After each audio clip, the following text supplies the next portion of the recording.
Over the past few days, we have had various events to commemorate Earth Week celebration, and today we have a very special guest with us. I feel honored and delighted to extend a warm welcome to Sachin Samar sir. Samar sir, an environmentalist. Samar sir heads the Environment Department at JSW Steel Limited. Sir holds master degree in environmental science from University College of Science, MBA from Allahabad Agriculture University, and postgraduate diploma in marketing management from Faculty of Management Studies, Udaipur. Sir is qualified in NIBOSH IGC, a highly coveted course in occupational health and safety, and is a lead auditor.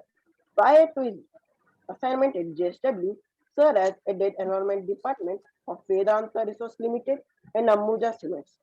Sir has also initiated awareness programs among the villagers on biodiversity and water conservation.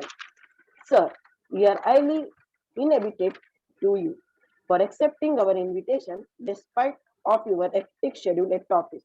On behalf of students, parents, and staff, I once again extend a cordial welcome to you. We are eagerly waiting to hear from you, and I request Kishore to begin the interview. Over to you, Kishore. Thank you, Aditya. Good evening, sir. Sir, may I start? Yeah, yes, please. Sir, my first question is, sir, what do you like about being an environmentalist? Yeah, first of all, thanks Aditya for introducing me.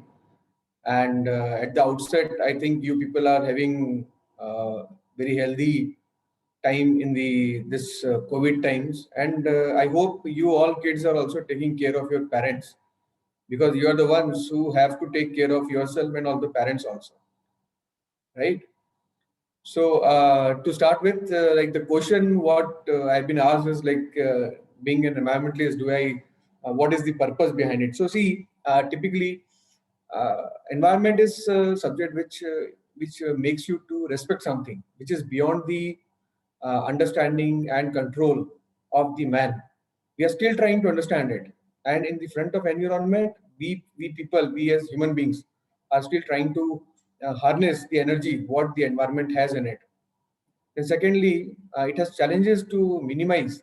This particular field also gives you a lot of opportunity to challenge yourself to minimize the impact on the environment due to our recent activities and also whatever we are doing as of now. Then, apart from that, environment is also both art as well as science. Now that sounds very surprising, but yes, see, art because environment it has its own history. It is a subjective subject. It is subjective, wherein you also know that there's a lot of knowledge in it that, and you have number of theories about it. But end of the day, it is about creativity. It is about the different kinds of uh, timely reactions which have taken place in ages. And when we say about science, it is because everything is there is for a reason. There is a condition. There is some logic behind it. Why it has happened, why it is going to happen. So that is the reason. This is what I enjoy for being an environmentalist. That's it. Thank you, sir. Moving on. Sir, how and when did your journey to environmental sector start? Uh, See, this started long back when I was in class 11, and I used to commute from my home to the school in which I was studying. That was approximately 20 kilometers, and I used to cross number of very decent surroundings, very harsh and dirty traffic, some rivers, some beautiful campuses, but somehow I was very impressed by everything around me. And the best part of everything was that I was more interested in biology than in maths. So typically, whenever you find something which is naturally going around you, you have some interest coming into it.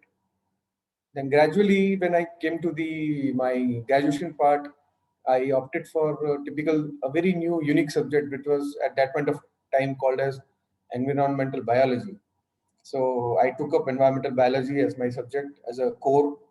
And then after my graduation, I joined masters.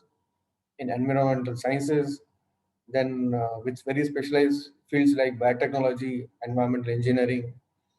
So that was the way I went ahead with this particular interest, and then when I landed up in a job, the first job which I tried was in a very different part of the country, and I got a job as a trainee environment officer, and that's the way my career started way back in 1997.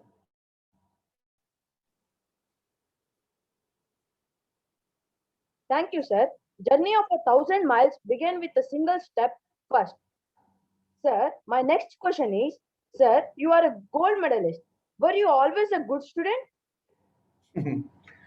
No, no, not at all. I was never a very good student, and obviously, I became a good student when I landed up in my college because the subject was interesting to me. So I started getting into deep into the subject, and that's the reason I could put in more dedicated efforts to understanding the subject, and somehow it also gave me a bit of happiness in doing something which was a very different kind of field.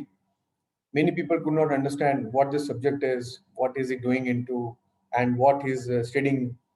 So I became a good student at that point of time, and the best part was again, it has a that approach. The studies what we had, in the college time was I had this multifaceted disciplinary. Huh?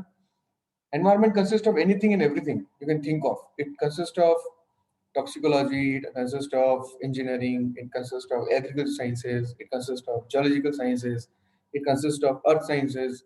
So the point of time when I was doing this course, we never had a single location teacher or a professor who could teach us all these subjects.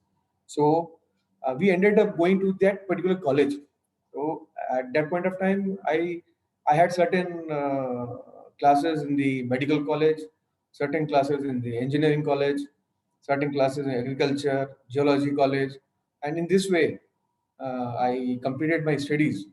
So that's the reason I had my interest, and then uh, somehow we got the best faculty to teach us the best subjects, and the diversity in the approach towards teaching us, the approach towards a particular subject from the that particular professional, that helps you a lot for developing an interest in the subject. So that is the journey which I had coming to this field of environment from my schooling. Thank you, sir. Sir, I request you to give us some tips to excel academically. See, academically, you people are in a good school. You are lucky enough to have good education. You are in an environment wherein the education is supported very well. And my only advice to you would be like you should very much focus appropriately in only the subjects what interest you more. As when you're in the school, you have to read all the subjects, no doubt. But I would just take you back into my time when I used to enjoy. I enjoyed geography. I enjoyed history. I enjoyed science. So at this time, you don't take any subject as like this is what I'm supposed to get into my career. No, this is a period wherein you can learn, enjoy all the information coming to you, and that's the way you can have a good time in your school, and also you can excel in whatever you're doing. Thank you, sir, for that success mantra. Sir, do you think technology can save environment? See, technology and development go hand in hand. So when we say development is an integral part of humanity, so the improvement in environment is also an integral part of technology.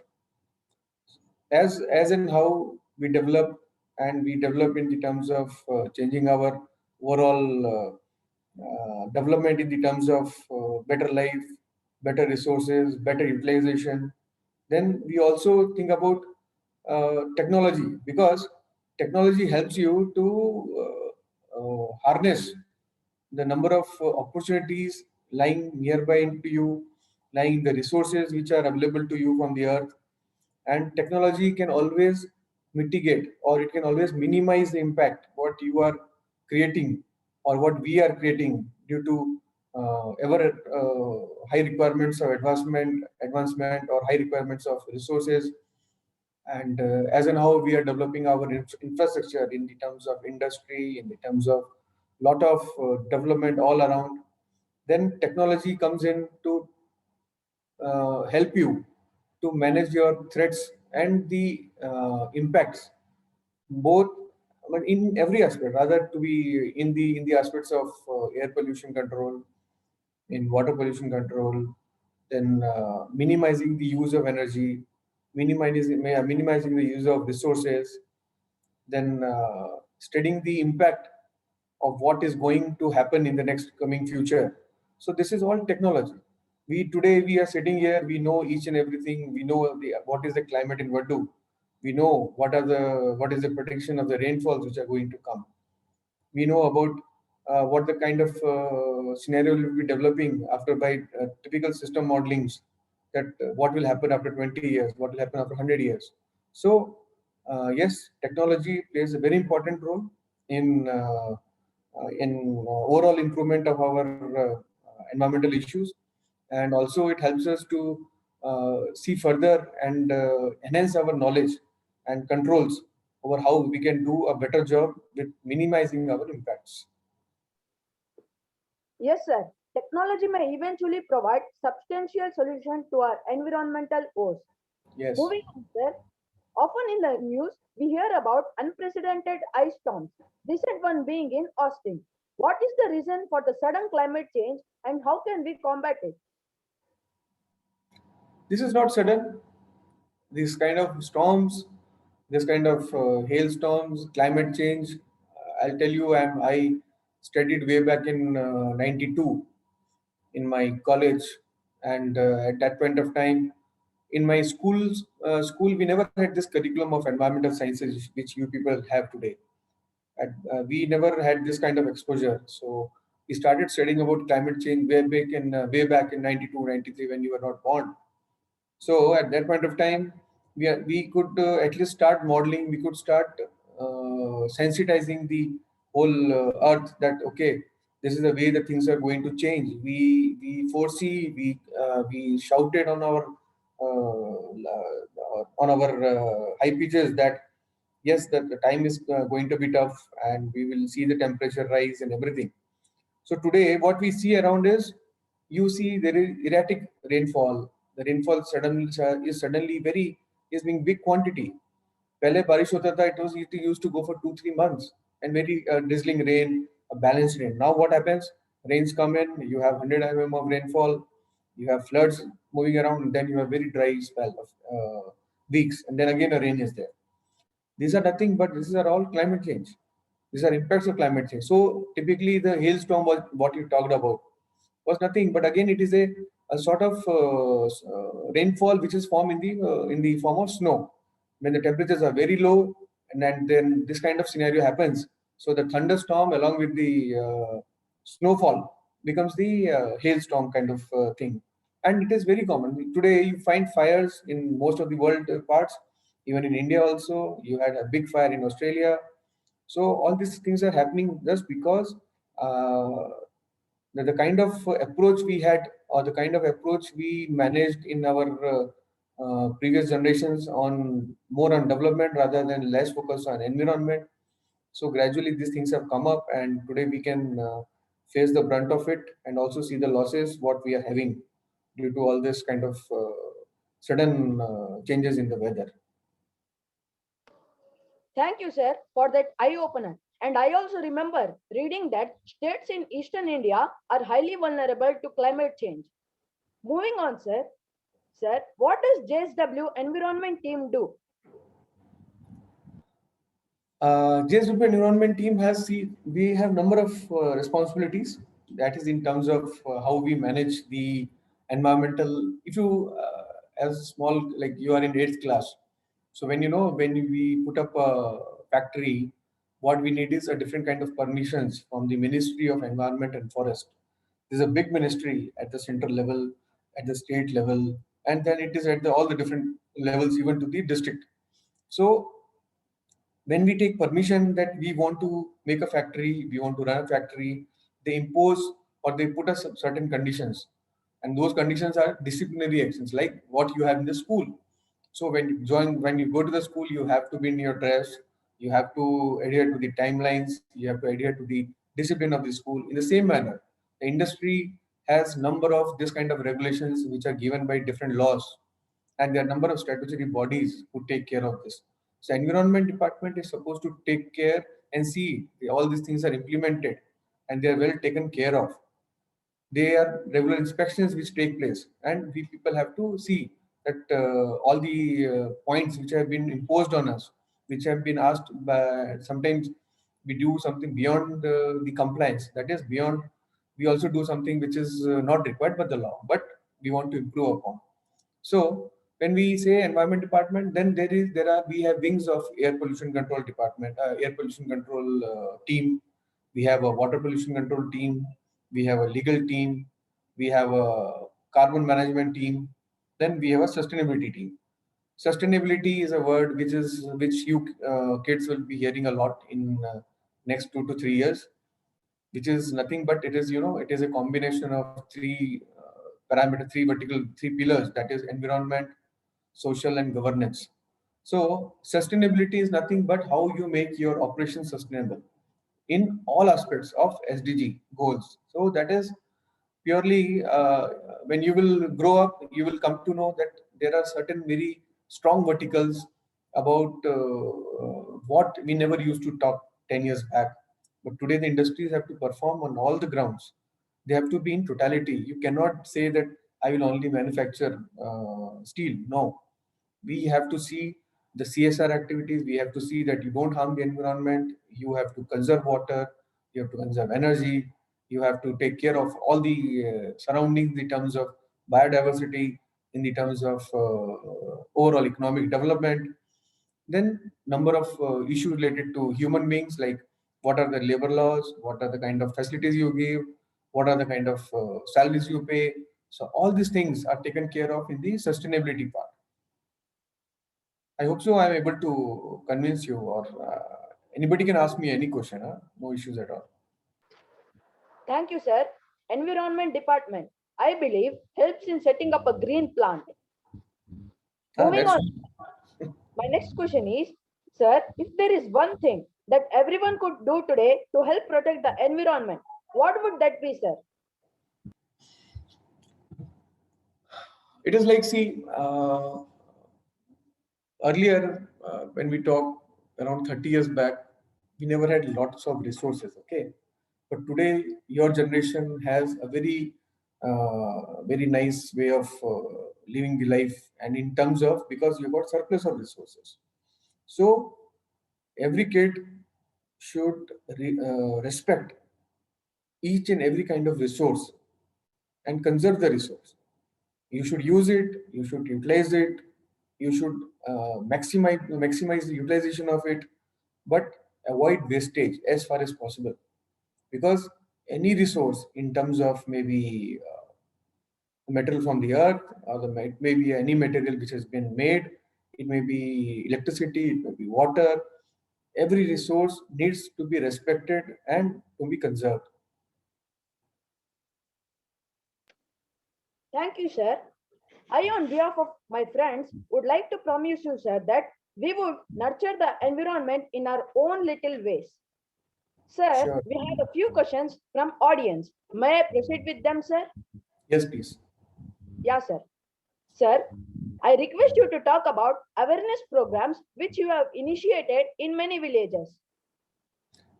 See, we started a very unique program in the village, which was called as Hum Aapke Saath.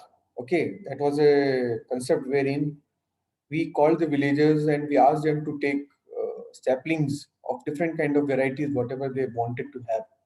But we told them that we will give you free of cost, but we'll come down to your place and you will plant it in your garden or in your field. and we will come down to your place every 6 months to see what you have done and how you have grown that tree, how you are utilizing the resources from that tree. So that kind of philosophy, we had a tough time making this.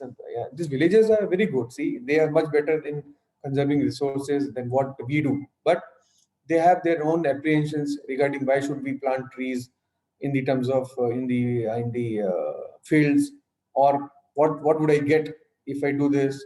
So there is always a situation where you have to make them, convince them that there is a win-win situation for both the people and the community in totality. So in this way, we went into their houses.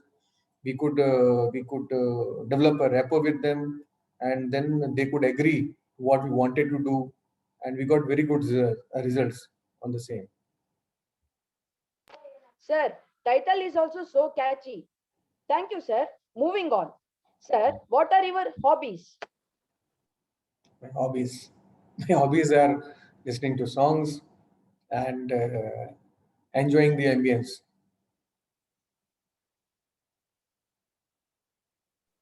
Thank you, sir. My friend Aditya wants to ask a question, sir. Yes, please. Thank you, Kishore. Sir, what is an environmental survey and why is it important? Will you repeat this environmental survey, right? Yes, sir.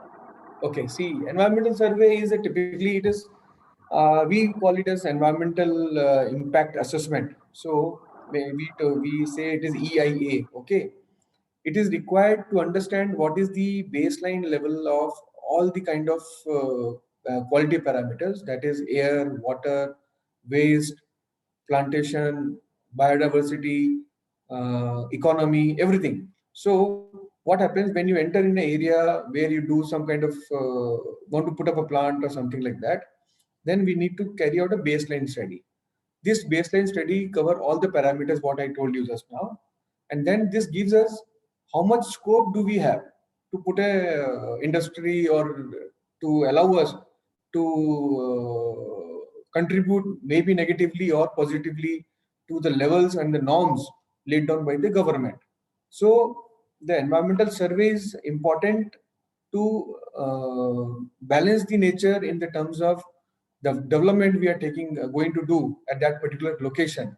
Sometimes what happens, we keep on putting industries and industries, and one fine morning what happens, the whole balance of the environment in that particular area gets disturbed, and that creates a problem. So the earth that environmental survey is an integral part of our setting up of any factories or big colonies and this kind of sort. Sir, I would also like to know what are the most common environmental hazards found in industrial areas? See, I think you students, you must have read about many aspects of air pollution, water pollution, and see when I burn fuel ना, हम कुछ भी करते हैं, हम लोग petrol जलाते हैं, डीजल गाड़ी चलाते हैं, हम लोग we use lots of coal to generate energy, to make iron, to make steel. So what we do is we burn fuel. When we start burning fuel, we emit lots of pollutants into the atmosphere. So those pollutants need to be controlled. In what way? It is the technology. What you had asked me earlier, that yes, technology comes into place. We capture all the noxious gases. We capture the dust and try to recycle it back to the process so that we can conserve the resources. In terms of water, again, water is very precious. Water cannot be taken for granted. Today we have floods. Tomorrow we may have dry spell of time. At that point of time, water would not be there. So when we talk about control, air pollution control, water pollution, then we have effluent treatment plants. We have different kind of reverse osmosis plants. They are huge one, not the one which you have in your house. So this what we do is we convert uh, bad water into not bad water. It is not a fresh water. So when the water gets into process, it becomes polluted. Then we again treat it and then convert it into fresh water. So in this way, we take care, and our pollution control equipments take care of that. Apart from that, I think you people, you children, you must have read about sewage treatment plants, STPs. So STP is again an integral part of our colonies. We in Jindal at this location have STPs to the order of 10,000 meter cube of water per day, which we can treat. Meter cube is nothing but kiloliters. So 10,000 kiloliters of water can be treated. The water, wastewater going out of from your house, that is treated and used back into the plant for the processing and also for the gardening purpose. So these are the ways where how the technology helps you to improve the environment in the industry. Thank you, sir, for your insight. Over to you, Kishore. Thank you, sir, for taking the time to meet us and for answering our questions so patiently. We Oh, are grateful to you, thanks a sir, lot. for sharing varied learning experiences. As it is rightly said by Marshall McLuhan, a philosopher, there are no passengers on spaceship Earth. We are all crew. After all, we have only one Earth and it's our duty to nurture it. Thank you, sir. Thank you. Thank you, Kishore and Aditya, for the wonderful interview session we had. On behalf of parents, students, and teachers, I would like to take this opportunity to thank you, sir, for sparing your valuable Thank you. time and efforts. Our students and all of us, in fact, have been highly benefited by the session which we had with you, sir. I once again would like to thank you. And the key takeaway, which I would like to just sum up in this half an hour session which we had, is respect resources and nurture the resource. And that is something which is going to be with us forever. I Yes. would take this opportunity to thank you once again, and would also hope that in future, when situation becomes under control, you come to our school and meet our students in person, and even our students get to meet you at the environment department of JSW Steel Limited, and see the various initiatives which are taken by the team. Okay. Thank you.